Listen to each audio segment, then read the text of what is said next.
خان نے یہ پیغام دیا ہے کہ جنہوں نے میرے لیے، جنہوں نے اس پی ٹی آئی کے لیے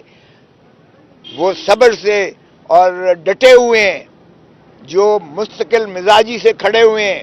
جو تمام تکالیف جھیل رہے ہیں، یہ مشکلات جو ہے یہ ان کے باوجود وہ پی ٹی آئی کے ساتھ کھڑے ہوئے ہیں، ان کا پہلا حق ہوگا،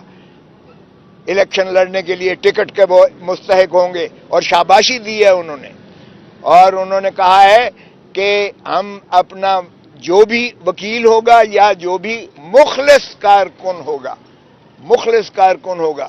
اس کو ٹکٹ دیں گے۔ اس لیے لوٹے کرسی کا انہوں نے کہا ہے کہ خس کم جہاں پاک، یہ تو ہماری بھل صفائی ہو گئی ہے اور اچھا ہو گیا ہے۔ سو اس لیے یہ خان صاحب نے جو ہے بڑا واضح پیغام دیا ہے کہ جو اس مستقل مزاجی سے، اور انہوں نے ایک اور کہا فکرہ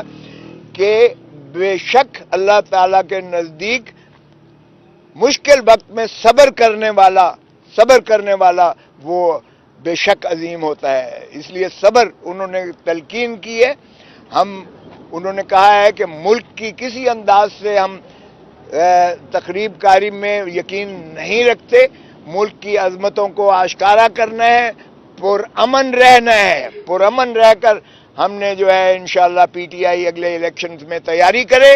اور کارکن جو ہے وہ تیار ہو جائیں، اور جو مخلص ہے اسی کو ٹکٹ ملے گا، جو صبر سے کھڑا ہوا ہے، جو مصیبتیں جھیل رہا ہے، جو اس وقت مستقل مزاجی سے کھڑا ہے، اس کو انشاءاللہ وہ ٹکٹ دیں گے۔ اور پی ٹی آئی، وہ بقول ان کے پی ٹی آئی جیتے گی اگلا الیکشن، یہ جتنی مرضی دھاندلی کر لیں